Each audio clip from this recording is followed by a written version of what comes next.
Rahmaan Rahim.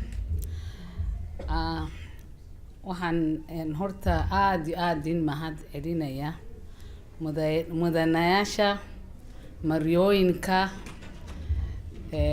sharafta leh oo qaaliga dadka dhalinyarada iyo anaga oo dhan baan aad iyo aad in salaamaya salaanta islaamka na haddana maanta aad iyo aad baan aad u faraxsanahay inaan maanta waxaan halkan arkay ilaa maan aniguna cayaaray sanado badan meel cayaar jirto aroosyadana waan ka baxay intaan ku fakeray inaan shaqeeyo maanta waxay soo xasuusiseen inaan gabar Soomaaliya yahay na reer oo waxaan la jooga de walaalahay iyo dadkayga marka aad iyo aad baan u faraxsanahay waxaan haddana doonayaa diisho intaan weli sidaan meel u gaadhay iyo sida wax loo ganacsiga loo sameyn karo okay let me say in English. Okay. I'm so happy today and humbled to be here. And in my heart, I see that this is the place I belong. Because the culture and the things I saw here, it reminded me to know that I am a Somali. And to be happy that this is the way we are supposed to live. This is the way we have been brought up from when I was young. This is what I have known and our culture. So I want now first to thank everybody, especially Dr. Isman of Museum, the people who organized this in a very short notice. It shows that Somalis, when we decide to do things, we don't need even time, we don't need anything, we can do things very, very fast. The other issue I want to bring, you can see when there was so many dance types, which were, some of it I don't even understand. But you saw the one which I stood, it brought the unity. And everybody stood, everybody danced, so this is what we need. I remember when I grew up in a place which is, I don't want to first start about my story, but I want to talk about what I saw here, is that when I grew up, we grew up in a small town. And we were minority in very small towns, which is in Western Province. And so every time, maybe if there is a wedding or somebody has died, we never even called other tribes, what I remember. It was only within ourselves, the Somalis.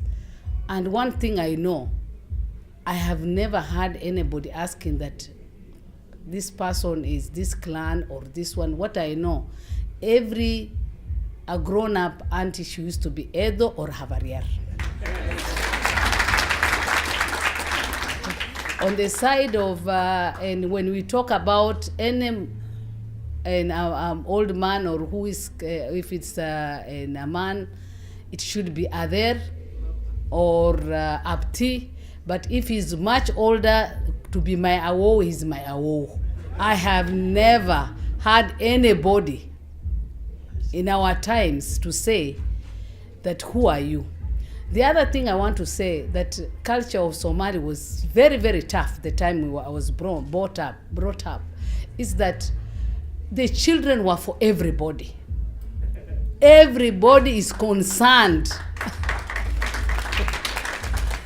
And we used to fear when we get out of the house. I don't even fear my father and my mother, but I fear the awo or the ader or the abti who will see me on the road say, Amina, oh, mahal ka socota. Or So you see, it is already showing that everybody, it is the whole community's responsibility to make us to be the right people. So there was no hasidnimo, there was nobody. Every child, if they see something bad, I am telling you, there is no way they will sleep that day. They will come to your house and they will report you. And I want to say a very small story about myself first.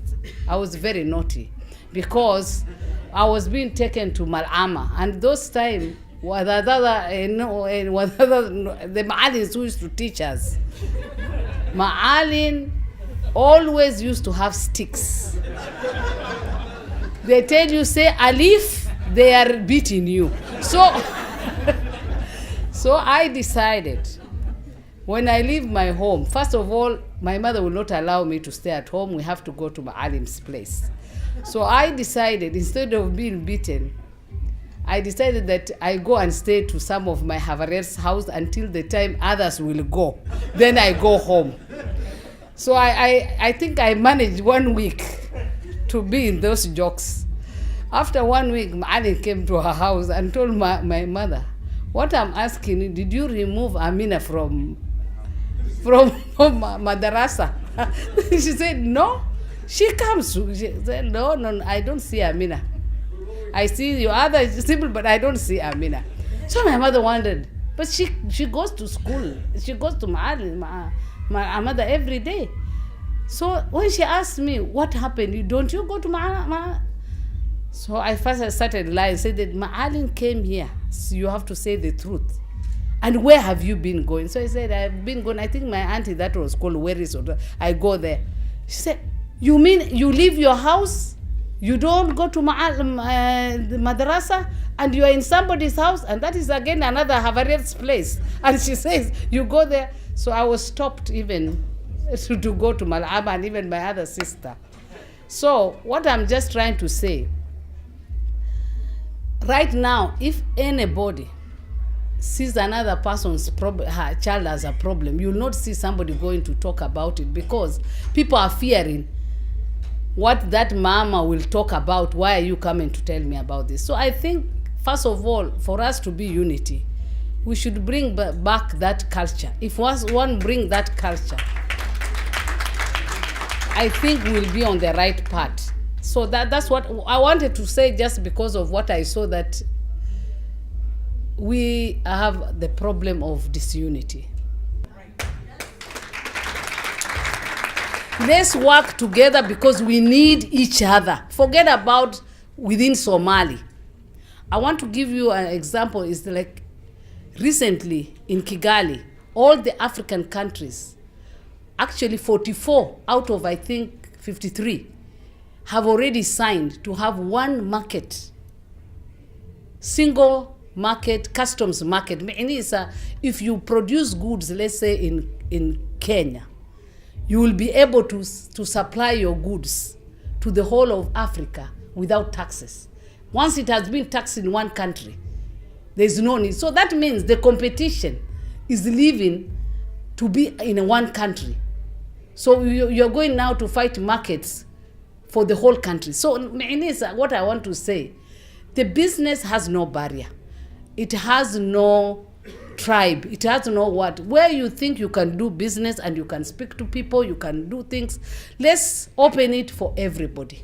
But if you are going to use the mentality of saying we must be the Wadani or the Kurmia, I'm just giving, by the way, I don't want Adana Mahkamad Kale, like Gelio, lakini I'm just because mahkamada waxaanu maleynay waa dhanka Soomaaliya un maxkamadan jiro because meelahan kale oo dhan way ka bugsadeen hadalkan maxkamada ganacsiga. Anyway, kaasan horta rabay inaan diin sheego anigu qof ganacsiya baan ahay. Horta for me from day one diiday inaan idhaahdo waxaan ahay maskaxda aan ku haya anigu gabadha habar Yunis baana Ilaahay baba iga dhigay. That one I know, It's a fact and it can never be changed. That one I know. Lakini what I'm doing in Shego is that Sidan Kukorne before is the same way I'm saying where there is that Anku Shego that knew everybody was Edo, Habarian and all this. So it was also a one unity. And they used to do business by themselves. Hadu mel wahachiro wala kofka kaleba lo shege wariya halkasa kofka wahasa imka so dai, you know. So this is where the business is. Now, as I am a business person, for me, as I'm talking now, I'm looking at Africa. And I'm also being put on the leadership of Africa. I'm not being now looking at East Africa. I'm not, because I'm lucky, I'm a woman. And as I'm a woman, when we look at what I have done, we have very few African women who are in my level. So I'm not. So every time the Africa, when they are looking for because when they are looking for women who are in formal business, you said there is two business, the informal business and the formal business. When they look at formal business, they find people who are putting investments in the countries where they are. They find when they look at Africa, not like other continents. I think other continents are above us. When they look at Africa, my name, Alhamdulillah, crops up. And now that's where I am really looked up very high. So now I have finished that first. Just to be very, very clear about business. So I want to talk about my journey in a very short way and to say where and what are the opportunities. Then I will also want to ask questions. I want people to ask me questions which I'm ready, and I think the ones I can't, I can answer. I want to say that I want to talk about myself and how we did. First of all, as I said, I'm Amina Hersi Moghe. I'm born in by my mother is Sarah Hersi Ali, and my father is Hersi Moghe. Of course, I have told you who they are. We are born in a place called Bungoma, which is Western Kenya. I want to say the problem, what made me to be successful it starts first of all with the roots of my family. My mother is a business person. My father died when I was 9 years, and she had six children. So what I want to tell you first of all is that I was brought up by a single mother. And this, I think, has happened to many Somali families, women who have the same. So what I want to say that when my father died, Alhamdulillah, with the Somali standard, she had a little collateral. And she had a hotel, and she had a vehicle, and also had a butchery. But what I want to tell you, my mother, even before, she had a business skill. She was just, from when she was young, she had the skill, and she was somebody who was blessed in business, although never went to school. This is the time when girls were never going to school and they were not allowed to go to school. So what I want to say with my mother, she always tells me about her journey and how she was successful. She said President Kenyatta at that time, in I think 70s, you know, Kenya took independence in 1962. But in 1970s, he came up with a scheme. And these are the things which I think we should push Somali government on this way. She said that and the government at that time made a way to say people who are Asians or Europeans should move from the small town to bigger town, and leave the small town to the people who for the indigenous people. So what she said, they didn't say like how the president of Uganda removed people, but he said, yani just in their system, so that to help the people. So when that happened, opportunity immediately came for the black people. Now, the Asians had already established themselves with business which is big, which is shops, wholesale distribution, hardware, and everything. So that opportunity came, and they had properties also in Bungoma. So they didn't have anybody else they could trust. And first of all, not to trust, they didn't have people who had money to buy off their business. But because now they were not getting any license to operate, they had to trust somebody at least to give that business for them to go to the main town, but at least get their money slowly. So it happened, they asked my mother, because she was one of the minority people there who they had very good relation with. So they asked my mother and said that, can you take this opportunity and you can pay us slowly? I know in this place, many people today, if they could be given that opportunity, and I'm talking about 1970s, they could not take that risk. But my mother accepted, and she took. And another thing I want to remind you on that is that she was not educated. And another thing, she was also, she was not knowing that business. So it's not that she was in that business, but because she had that business attitude of I can do, and she had the attitude to say she can learn, she decided to take that opportunity and that advantage without putting any money. If somebody is giving you business which is already running, it has a goodwill and everything. So she went there and took it and continued.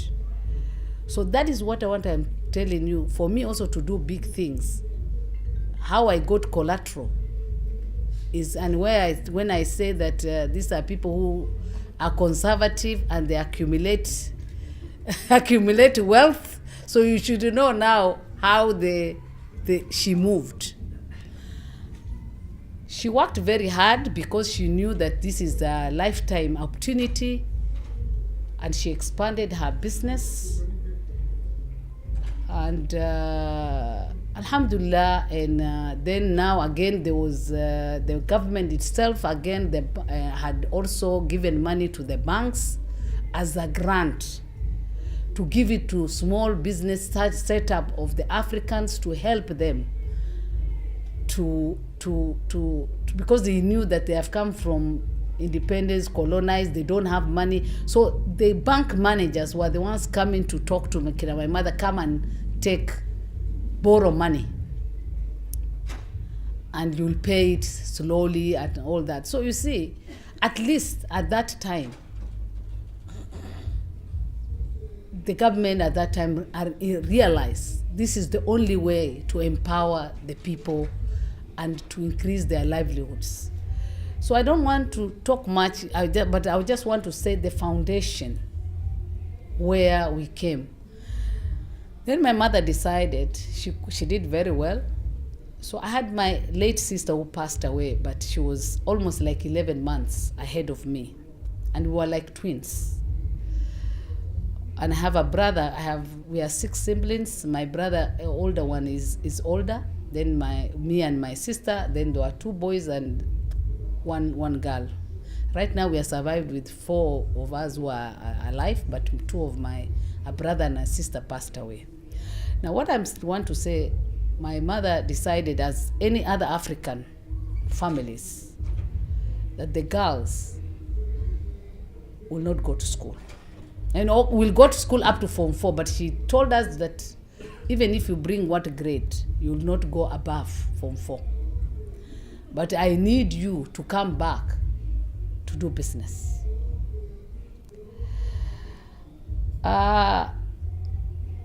For that, you can see, and I think this is where every family, and it's not only in Somali, by the way, So I cannot say that it's only Somali who has to say that the girl child should be educated much. Even if she does better, we should only give the money. But it's actually, that was all over the African people.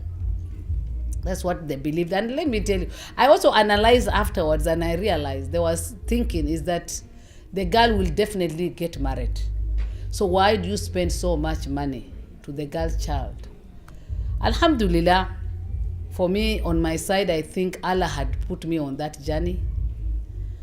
And what I've realized also in life is that opportunities and chances, my chances and my blessings was in the business. So my mother now, why she said that also, she said because she never went to school and she had now expanded her business, she needed people who can work with her, who can keep confidentiality of her things. Because you see now, as she has not gone to school, everything she wants to do, a business plan and everything, somebody else has to do for her. So she has the minds and that, but she cannot put it in writing. But she's very smart to make plans, to say what she wants. But you see now, you are already giving somebody else the idea of what you want to do. So, but and I told you, she's also from a place where they are very secretive. People who are conservative and they don't want anybody to know. So they are also fearing their shadow, that they need their own to be there. So Alhamdulillah, we worked with her, and I'm telling you, she was the best teacher for me. She was the best teacher, although very tough. Very, very tough, I'm telling you. If you pass my mother's school, you'll never fail in life. Never. Because one thing she taught me, and that's what is keeping me up to today, is that you don't get anything for nothing. Every morning you have to wake up very early. You have to show, if you are doing business, you should show everybody that is working for you that you own the place. The responsibility is on you. So you have to take more and more. And you should be more active. You should be more hardworking than the other people who are working for you. So they have to know, and you should understand your business better than anybody. So that's why I'm saying she used to make us work from 4 a.m. up to her work finishes almost 6. And the way also my mother teaches you, because she wants you to be at work latest 7 or 7:30. 4 a.m. she wants you to start knowing what you are going to plan for tomorrow, so you don't have to sleep. And she didn't want people to sleep in the morning, but what she wants also is you have to sleep very early. By 9, you have to sleep. So she gave me a very good discipline, and she gave me very good way of living, that you have to work during the day, and the night you have to sleep. So I want to talk this before now I continue with now my other success, is that if I can ask the women, the Mario Inca and my women who are here, if you can be given chance to do a whole day's job, and you can manage to achieve that, and at 6 you go to your house, you can still, now that is the time your children are coming from school, you can still have time to have your family, your what, up to 10, and you sleep. And again tomorrow, you wake up in the morning. If you have small children, you can still, by 4 a.m. if I wake up, I can still plan what I want to do for them, if it is to make for them food. Because you see, even children at home, they need the mother care. They need somebody to talk to them, even if people have been helping you the whole day. So I don't think on the side of our women that we can give an excuse that because we are doing business, it becomes very difficult. If we only put ourselves like the way my mother taught me, is that you work during the day and at night, please rest and be also with your family. I'm telling you, you will never fail in life. You will never fail. That one is a testimony I should say here. Another thing I like, because of the Somali culture and the Islamic, which I always like up to today, which also keeps me to my toes. And I don't know the young girls and the people who have come in, but for me, my brains, every time I'm fearing the awowo or the other, or suju ina kayar halka choga kada me mesha ku arkesit, those things is keeping me up to today that I feel if Melan shukulu lahain, or I don't have to, it's better I'm at my home or I'm at my work. So I think those are two fundamental things to succeed in life, because those are the things we want. Now, I think by me talking that, I have already explained, first of all, the collateral. And now I'm going to talk a bit about my business in Uganda, to say the foundation. And my mother had has properties, and even now a lot of properties in Kenya, so I ran a family business. So I think that shows my journey. First of all, it's not that I just came from nowhere and I managed to get money and to do what I want. So I want to say in the two what I have talked about my mother is, I want three things from there. One thing is that I was already born in a business family, people who already taught me how to do business, the risk, the what, because from 18 years, I was already, from 9 years actually, so I was given a lot of tasks. Then after 18 years, I was now running business by myself. But now what I'm just trying to say, it's not like I came from school and started my business, which I had my own money. No. It is running a family business, which was there, and I was already it's like, just like law, you get your PhD and what, so which I was, first I went to school, and after that I went for accountings, then came back doing business in a small way, practical by Eden level. So if I always talk about the Masabir, but I think people know that when I finished college, my mother started and just gave me to start with the hardware business. So although she was in the grocery and others, so I was in the hardware.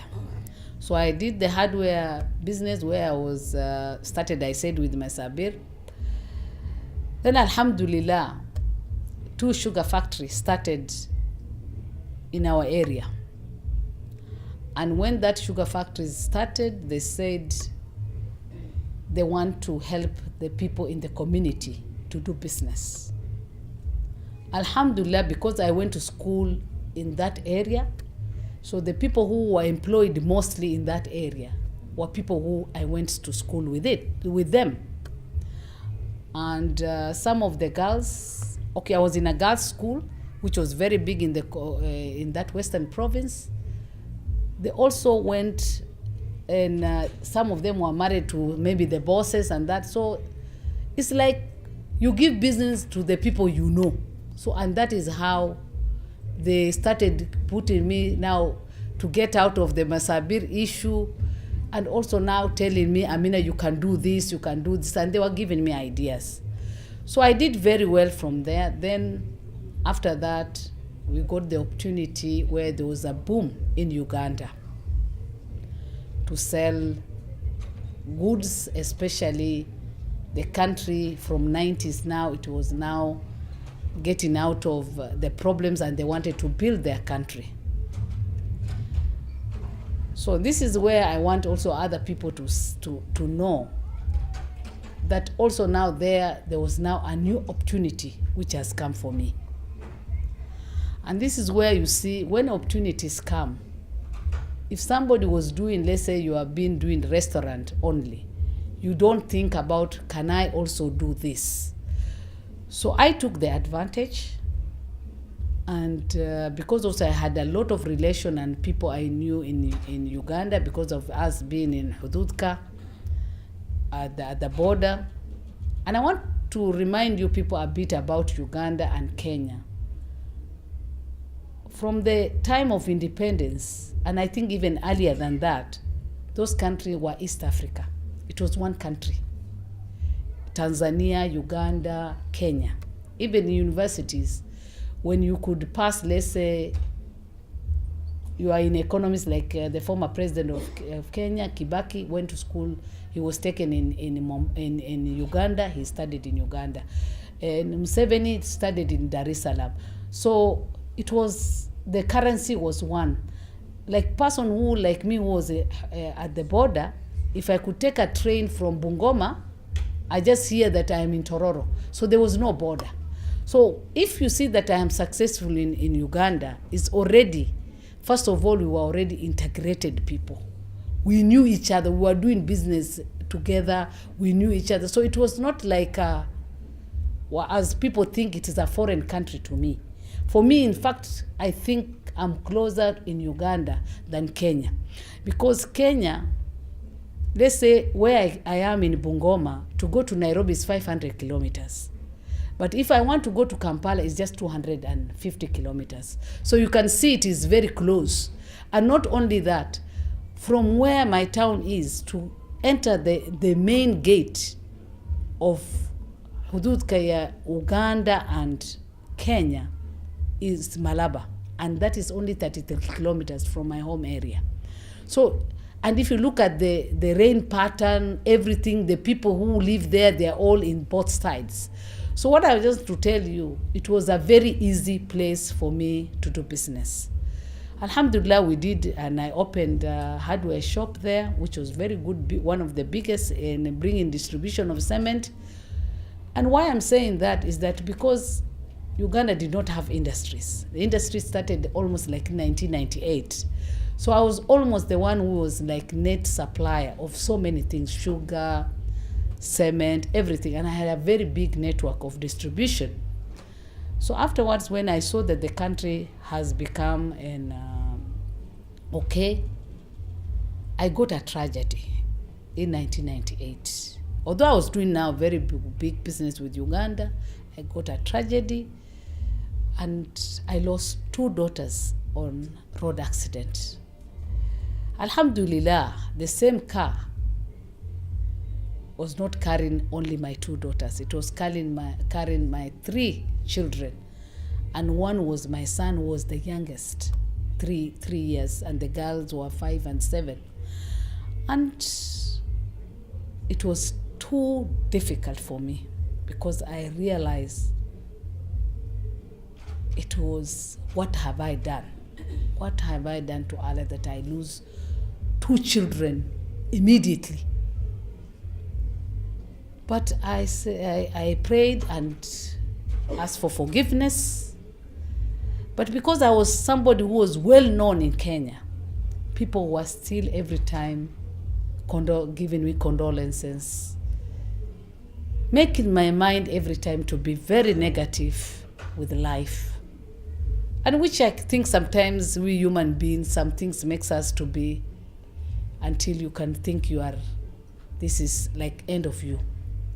So my mother was a bit brighter than me and told me, Amina, I think the best way is we are doing very well in Uganda. And now the place now is better. You know, an old person who wants to give you a mind of peace to see how you can get out of it.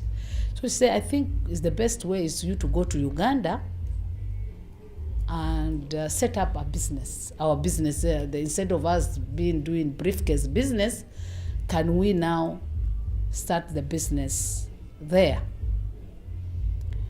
So Alhamdulillah, I accepted. Alhamdulillah.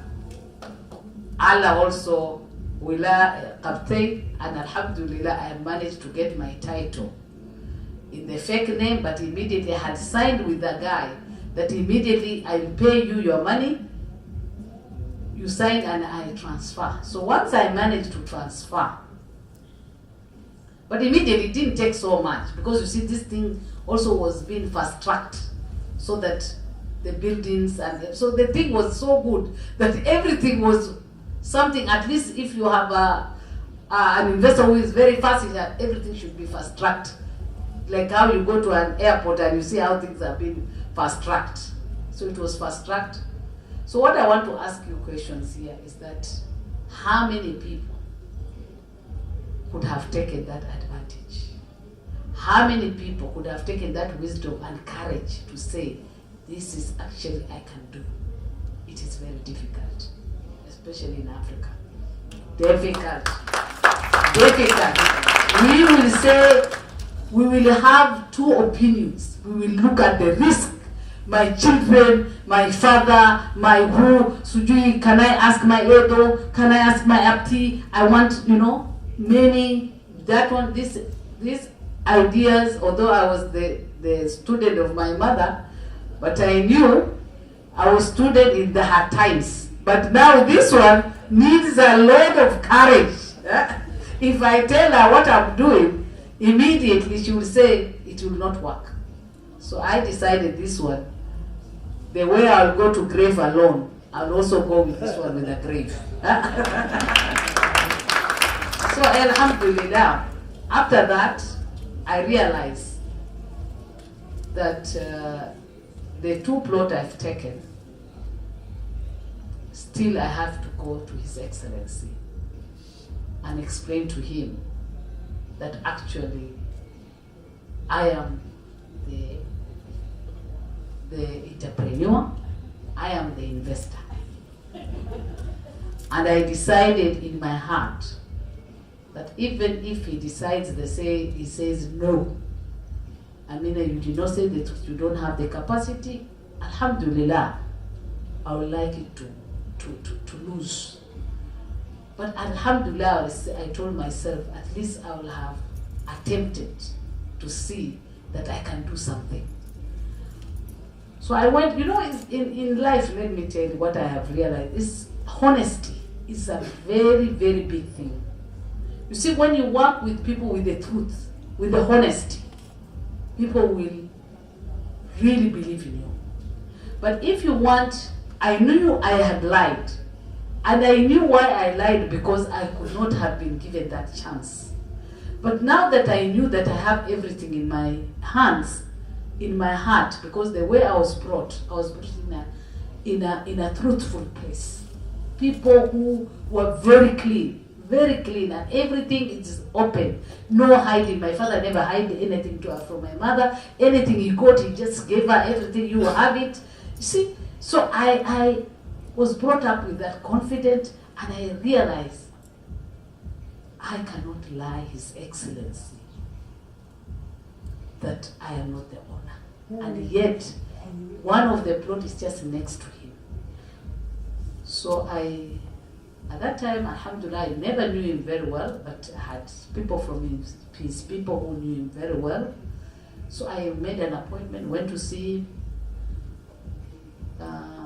Alhamdulillah, another thing, he likes the Somalis. If anybody who loves Somalis is President Museveni. In his heart, the people he likes, and I'll not talk much, but he has even helped many of our people who are there, which I don't want to go into that, but Alhamdulillah. And somehow I think he lived with them, that he had some ideas and understood the Somali people, when they say something, they mean it. So the trust was, I think, not built by me, but I think when he was fighting and that, he must have been living with some Somalis who were really, really his close friends, who really touched his heart to understand who a Somali person is. So what he said when I went to him, and I explained to him, and he said, but me, I want serious people. how can you ladies say you can build this place? You can't. You know, it needs a lot of money. It has not. I said, Your Excellency, Rome was not built in one day. Another, I want to tell you, even us when we came to the world, we came with nothing. Even the ones who you think have done the best, one day they had nothing. Even the ones who inherited, there is a place where they started. But me, what I want to tell you, I really feel you give me this chance. This is a lifetime chance for me. You should allow me. Anyways, he looked me and looked at my face. But I mean, do you have the money? I said, Your Excellency, money is not everything. But I have a face. I have people who believe in me. Because I come from a background and family where we are trustworthy people, we are hard work people, and we have already portrayed that my mother, who never went to school, has been trusted by so much money, and she has really excelled from just running a restaurant to a very big entrepreneur in Western Province. So we have I can't tell you that I have all the money, but what I know, my face is money. I was just laughing. Then he said, okay, Amina. And he had all his cabinet and all that. He said, okay, one thing, I'm just happy with you. With all the people who have shown interest here, you are the only woman. I have not seen any girl or a woman who has asked from the whole 20 things we have asked here. There is no woman.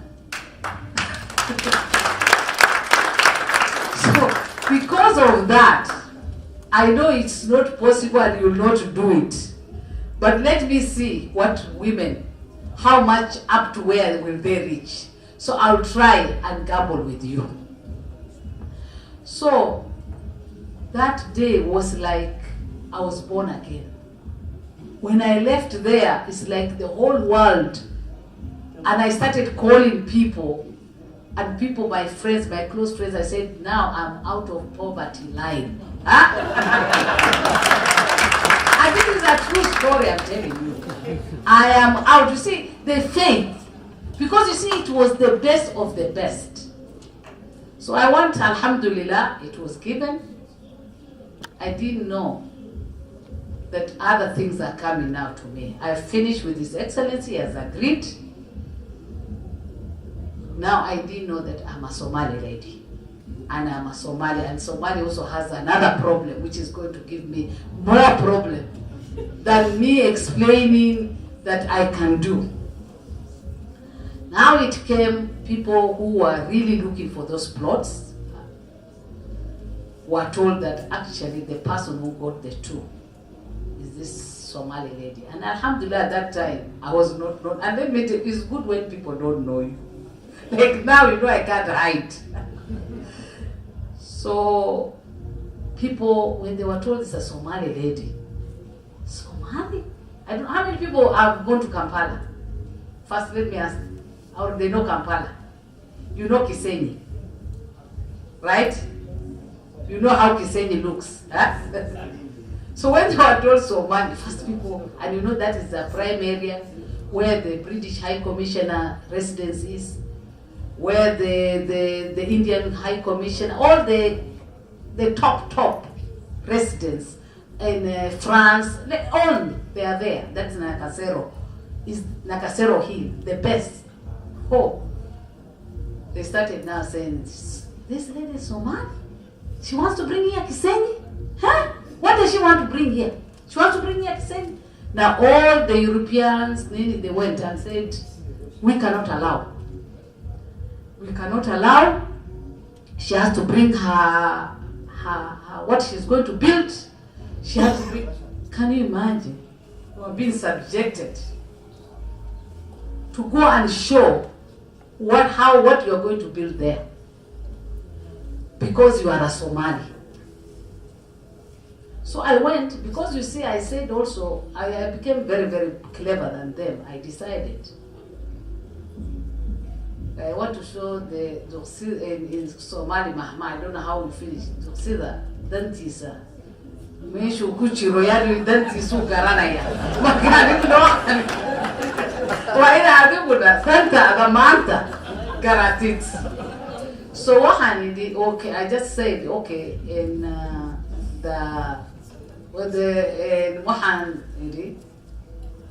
it's okay. They told me they want my plans. So of course the embassy people did not call me. They called another European guy, lady, to give me someone to go and show what I want to build there. Of course I had a very good plan. They thought I'm a very stupid person. I don't know what to do. I took them my plans, which I was not supposed to even take. But because I was looking at the people who will rent my place are them. Huh? That's why I'm talking about the The people who I want who will pay me the money I want is them, and this is the market I'm looking. So I have to be very humble. Let them say what they want, but still they are the ones I'm targeting to bring business, so I should not talk to them badly. So what I did, I went to the lady. She summoned me. I went to her place. She gave me coffee. I showed her my plans. Actually, it was very impressive. After I finished, she told me, Amina, sarcastically and laughing, are you saying you are a Kenyan citizen? I said, yes, I'm a Kenyan citizen. Where do you come from? From Kenya. I said, I come from Bungoma. And Bungoma, is there any Somali people? Does it border Somalia? How do you say you come from Bungoma? Bungoma is a very rural area. And you are a Somali. You are Kenyan, you say you are Kenyan, but are you Somali or you are Kenyan? I said, listen, madam, what did you want from me? Did you want to know what I want to build here, or did you call me here to find out who I am? I said, okay, you see, Amina, we have called you, I have called you, and it's not only me, it's a concern of all the neighborhood people here. And the issue is, we want to know more about you. And the biggest problem we are having is that, I will tell you why I am asking those questions. I said, okay, can you finish all your questions, then you come up with other questions. If you want to know who I am, I have told you I am Kenyan citizen, born in Bungoma, went to school in Bungoma, and the other issue is,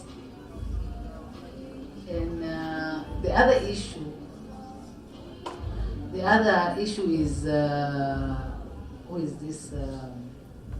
I'm born in Bungoma. Then I said the other issue is that I'm a Somali, yes, by tribe, but born there. Now, okay, afterwards she finished and told me, she told me, okay, fine. I just want to tell you that I had Kenyan professional women, I called them for tea here, and I asked them to tell us who you are. And they all said what they know. You lady, where you are claiming you are coming from is a very rural area, which cannot do any big thing. Because if she could say she comes from Mombasa, Nairobi, those things we can understand. But where she's saying this lady is lying, she must have come from Somalia. And if it's true that she has money, now that Mzungu is the one telling me, if you true you have money, this money must be the pirates' money, and it must be Al-Shabaab. So I said, Okay, now, okay, let me ask you. A country like Uganda, you know, I was even now wondering, I said, a country like Uganda, whether somebody brings Al-Shabaab's money or pirates' money, he's looking for investment. What does Uganda as a country lose? It needs money. So where I get my money is not their problem. Me, I've told you that, but let me tell you, madam. Now for me, I think I have finished.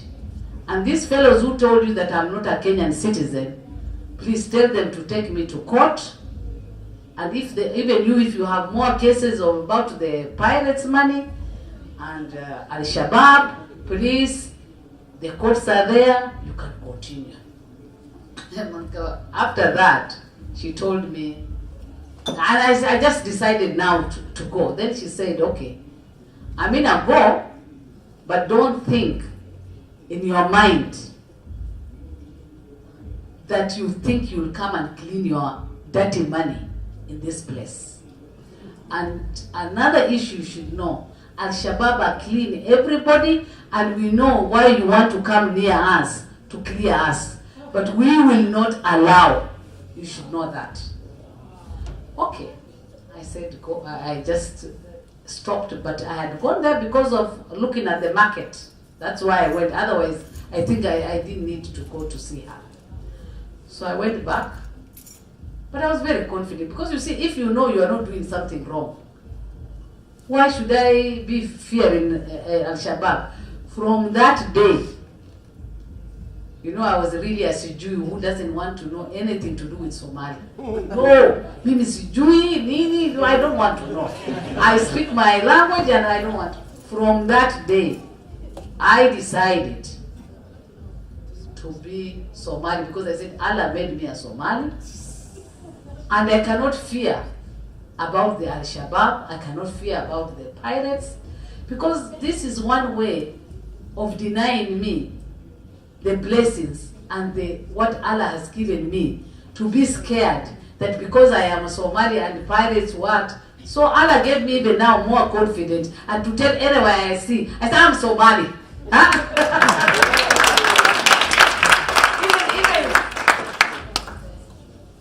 Okay, and anyway, so they were telling me to go, but I just want to tell you, because of the sugar, how I managed to go to the sugar is because of what I have already done. So anyway, by that, what I want to say is that because of that, Alhamdulillah, the buildings and the things which people thought that it will not work, it worked. But I want to tell you one thing which I want also to explain, because you see, we are having a lot of problem about hiding ourselves, being Somalis and all that. That's why we fear and become back, that we cannot do our thing. So I want to say another issue is that with that, because this one you will learn a lot, is that after that they started fighting me again. They didn't stop. They started fighting me to say again about there's a church which is just above me of that property. So now they took again my war from the people to now to the church. They went, and that church is where the cream of the cream goes to the church. And they went and told them, the priest there, that you know this lady, this Somali lady has come here, she has said she doesn't want to hear something called church. She doesn't want. So she wants also to take this one.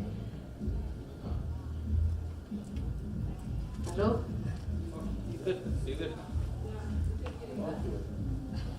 Yeah, we go. Okay. It's okay. Okay, so and I think my voice also can. So what they say now, the war went to the church and the priest started preaching. Oh, Barry. Yep. Okay. Started preaching that to say the church that started preaching that this lady, this Muslim lady, wants to break the church and she wants to say, she has said she's so arrogant. She's a Muslim. She doesn't want to hear church. She wants to clear even this and put their buildings. She doesn't want to be close. I know. She wants to put a mosque. She wants to destroy the church. So you just imagine, you know, things which makes people to be very angry because when you touch their religion, you know, other things is not a problem. Tribe and all that. When you go to religion, it's a problem. So my friends who are Kenyans came and saw me and told me, Amina, you are really in trouble. We need to see you.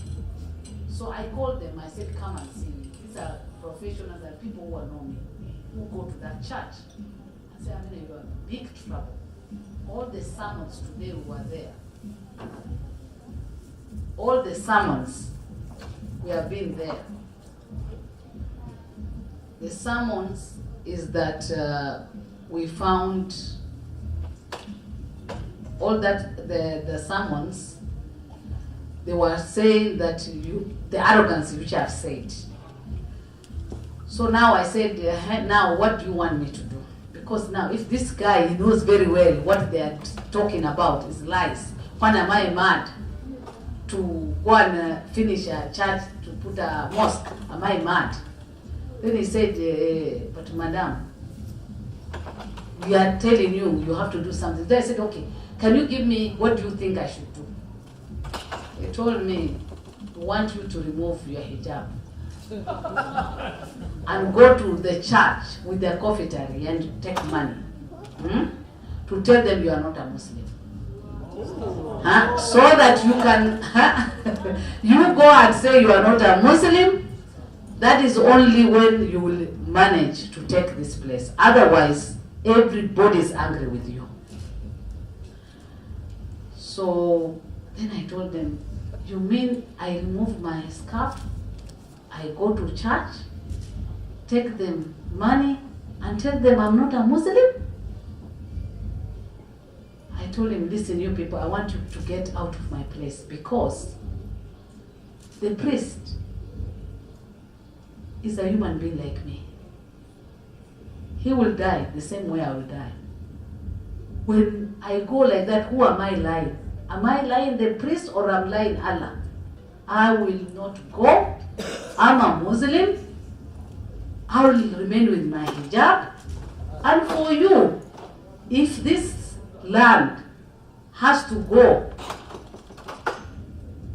I know I am ready to lose this land than losing my dignity, my Muslim, and how Allah made me. I will not lose that. So I decided to go and pray at night, and I prayed istihar, and I said to Allah, if you think this is not good for me, it's not good for my religion, it's not good for my woman, I don't need it. It's better I remain the way I am. If this thing is going to push me to where it is, I will not accept. So anyway, that is the other message which I want to say. Has Allah made us Muslim? If we have His faith and we believe in it, everything He will make it hafif, He will make everything possible. So there is no impossible in this world if He says yes. So that one also I want to, now I think I've talked about my history. And Alhamdulillah, those two buildings has made me my name. Not the factory. We need the factory. You know, first I'm telling you first.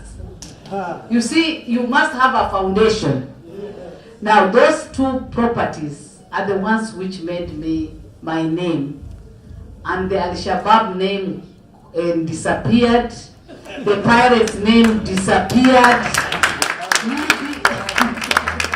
Me being stealing where every business of mine was closed, disappeared.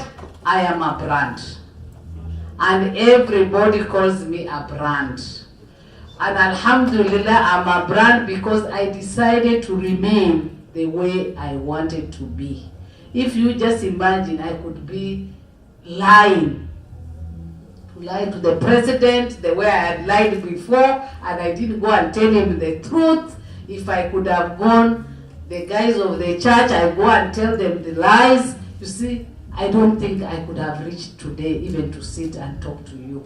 Now, I think the biggest now is the Warshada. And we have now this one I'm going to go very short because it is an ongoing now. But you see, I'm telling you, I have just been lucky that people trust me. And things, I don't look for it, it looks for me. And all that is because people build trust and people build confidence with what you say, what you talk. Well, I don't say that I go to get challenges. That's why I've told you my challenges, but also other challenges on the financial side, and that I get challenged. But I go and talk to people. Some listen to me, some don't listen to me, but I always knock people's door. I don't get tired, and I tell people. So now when I talk about the factory,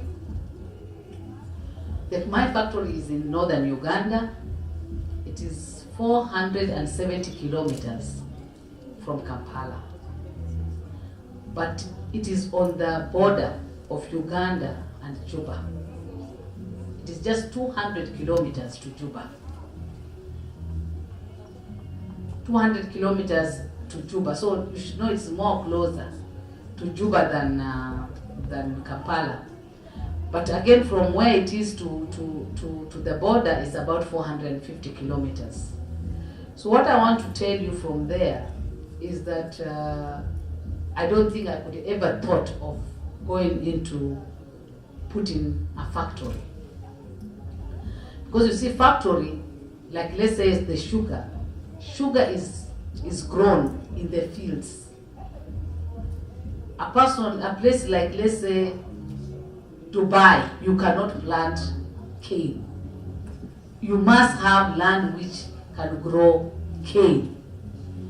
So the people from there came to me and they asked me, they want me to put for them a sugar factory in their land.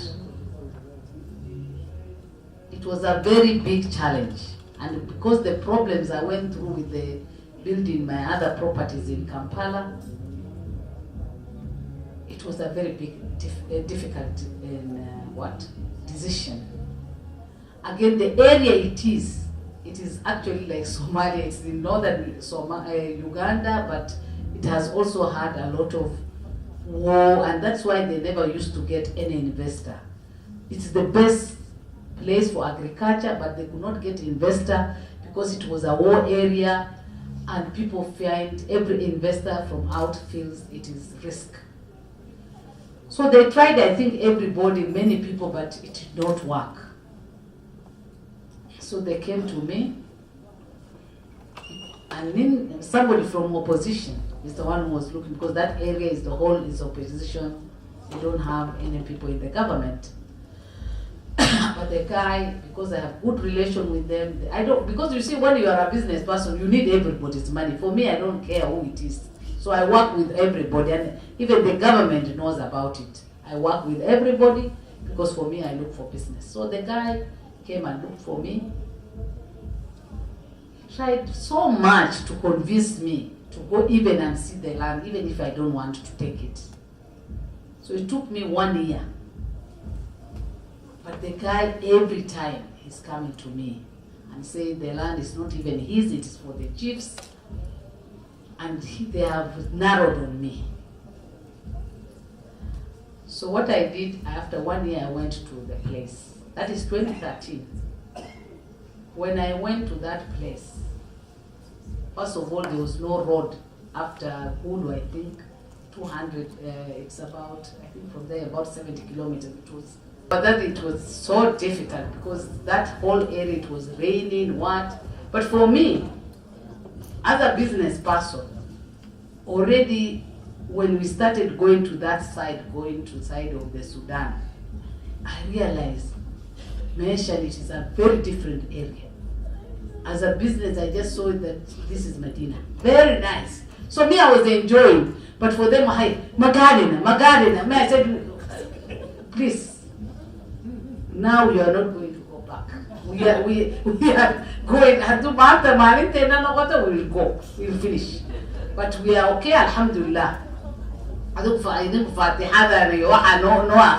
No problem. So we went. It took us, I think, 3 hours we reached. And it was only 70 kilometers because the road was not okay. So when we saw the land,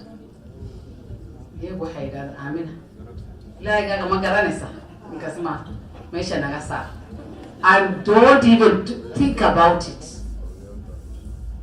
Anagu ada no ke sisa walalaha ina kulata shano mesha wahan wawali bah we cannot do that. Another person was my lawyer. You know, I always move also with my old technocrat people. Lawyer Kiban with me. What can I do? What do you think? Seven, no, we really know. Quickly, can we get out of this? This guy is just playing around with you. Okay, let's get out. They are not the best for me. So I told them, please, can you people, 3 of you, go in the car. Wait for me there. They were Somali, Maya, Mategeno. You have to go inside the car before us. I said, no. I want to. Then anyway, at the end of the day, I only sat. I even now they don't care about the 3. So I just told the people, the owners, what do you people need? Me, I have decided I want this place. What was your problem? What do you want me to do for you? They said the problem we are having, we need to get a title.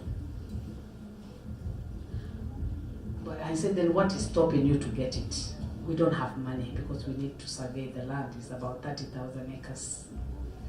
So it needs money and we don't have money. How much money do you need? $500,000. I greeted them.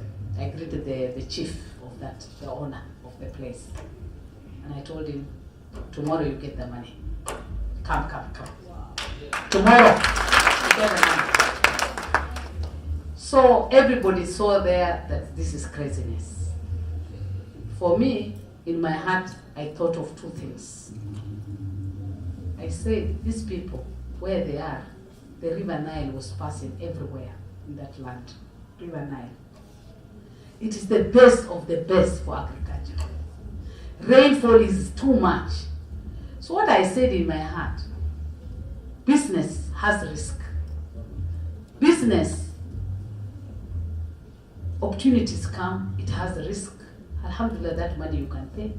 If it gets lost now, is it the first time I've lost money? I've lost several times. There's no problem. But what I want to say in that, you see, it made confident for those people that I did not ask them so many questions. That I only told them I will give them the money without many saying you have to sign for me here or there. I agreed. So for them, they didn't think that what I said was the truth. So they came to Kampala and I gave them the money. The lawyer refused and said, I cannot sign for you. I cannot be part of your issue. Because even how do you know that they live in the owners? How? These people are crooks, what? So I said, okay, even if you cannot sign for me, I know how I'll draft myself to just make my own agreement with them. But the agreement, even if you write an agreement and somebody has decided to steal, you will steal. But alhamdulillah, me what I saw, the biggest thing which Allah put me in my heart is that even if I lose, alhamdulillah, if these people can get their haq because of $500,000, let them get. I got the place. So I went. So now again, the people came to me and said, Madam, we are processing, but it's going to take time. I didn't know they had problem with the land. So they said, what you do? We told you we want sugar cane. We want a factory of sugar. You look for any money, start buying the machines, let it come to the land. While we are making sure that we get the documents.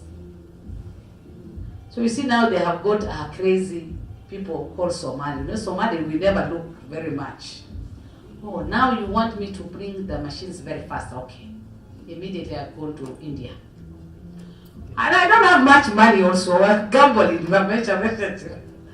My biggest thing which God is giving me is the land. If I grow cane, definitely it will grow, and that is the raw material to come to the factory. The factory is not a big deal. I managed to go and decide to talk to the Indians. But the good thing, I went to talk to the banks, and what the bank said, Madam, this craziness of yours, we cannot give you money against that land, because that land has no value. Again, it is in a very risky area, we cannot give you. But if you agree to give your titles, which is for the city, the two other properties of mine, and you give like the collateral, and you do equity release, we can give you money against that. So I said, fine. I want, because I'm almost finished this property money, let me take that one. I'm telling you, I was charged wa ho or kuko. The banks gave me the money. Wa ho or kuko. They gave me the money at 36% interest. And the money was supposed to be repaid within 3 years. For me, I didn't even look at all that risk that I'm going to lose everything of mine now with all these blunders I've entered. So I went and brought the machines quickly. I started building, and I was very, in 2014, 2015, my heart was very high that things are really working, and I'll be the first African to put a sugar factory. Others have been put in Africa, which is owned by who? No, not Europeans, with government owned. But this one is private. Not knowing that I'm going to lose everything because of Walida. But Alhamdulillah, I went, worked very hard, cultivated the land, planted 2,000 cane, it came out very well, made roads. I thought the government will help me to make roads, they didn't make the roads, so I did it myself. So the cost became so high. What we had budgeted became very high. The sugar factory, it reached up to 70%. I reached a place where I could not pay the Rivada, I could not pay. My whole company also started having problems, because you see now, if you are draining all the money and taking it to pay interest and these other places also where you could give you, like a cow which is giving you milk and you don't give food, definitely it will not give you milk. That's what I'm. So now with that, I came up now with a strategy, 2 strategies now. I knew now that I will not be given to keep this land as it is, because it is very big. Okay, alhamdulillah, first those people managed to give me the papers, I think after a year, and they worked day and night, or maybe 6 months, I think 1 year. After 1 year, I've done everything, they managed to get me the title in my names without lying to me, and they brought me the documents. I don't have the freehold, but they gave me the leasehold of 49 years. So you can see the trust I gave them to that time they brought me. Now what I did, which has now helped me, and she's correcting me now, I immediately saw that these people are very good, they are honest people, they only needed people to help them. So I came with a scheme to get the women in that area. I brought them together to be my outgrowers, and people will plant cane for me. And for me, because now I have a lot of problems of money, For me, let me be the manufacturer and to mill for them. And for them, let them plant the cane and give it to me. So when I have now 6,000 of those women, I bought them cars, I bought them office, I opened for them office, I taught them how to do things, to bring them together. We registered the outgrowers. So I decided to go to the banks to ask banks to help now the women that now the factory is here, which is going to buy all the cane, but they have also them land which is unutilized. And their land also is communal. I think maybe Somalia also is the same, it's communal, so they don't have a title. They don't have, and for them to plant cane, they need bush clearance, so the cost is very high. So what I decided, I made for them business plan, took it to the banks, and said, me, I'm going to guarantee, because the factory is there, that this cost and the money they are borrowing, they will be able to pay, because when they sell the cane to me, I will be able to sell. When they bring the cane to me, I will be able to buy. So if they are going to get ready market from me. I went to several banks and they told me, Madam, nobody will trust these people. We want these things from them. Every time, okay, they keep 1 month, 1, 2 weeks, 3 weeks, they come and send back to us saying they have objected. So I go to them, I say, why have you objected? They say, Madam, we need tangible security from these people. These are peasant. We want 3 years of audited account. We want a land title. So I go to other banks, same, development banks, same stories. Me now also, I have a lot of problems that I cannot finish now my factory. It is 70% I have done because the river is too much, everything. So I was stuck the whole of last year. I was stuck, moving from one office to the other. Then I brought my whole women together and we had to push the government to say that I have done work up to this much. Now, I want their support. They should give me money to finish the factory. And also these women, because of these things they are asking, they will never get opportunity in their life. These are people who were displaced, they have gone back to their homes. They don't have those audited accounts, they have never done business. So they should be given grant. And I pushed, I'm telling you, with good news now, I got both money. One money to finish the factory, and the government has bought 10% stake in my company. Of course, they did a lot of due diligence to check, wasted a lot of, up to now I have not received the money of the bank, but for the factory, but at least the signing of the agreement and the 10%, and for them to see how they could come in. That's why they have only got 10% on the money they are giving me. But alhamdulillah, for the women, they managed to get their money last year in August. They in fact planted for me the cane, and the grant is to do 15,000 acres. And that 15,000 acres, the government has given $7.3 million. On that 7.3 million, within 5 years, they will be able to generate about $60 million. Without now asking any more money from the government. I'm just talking about the 60 million. Why? The first crop they will sell to me, which will be maturing within 18 months, and my factory buys, immediately that they will get 15 million. And this money they are not supposed, the 7.3, they are not supposed even to take it back to the government. It's a grant. So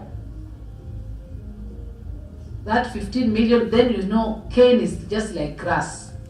Immediately when you harvest, it grows again. So that is the kind of economy and the GDP I'm bringing to the country. But now I am pushing for them to release the money for the factory, because once they release it will take me less than 6 months. So I'm just hoping now, I think they will be finishing maybe when I go back for that one, because for the women already they have got, and everybody knows that I pushed for them to get. And what we have done there, it has never been seen in northern Uganda from the time Allah made how it was. We have transformed.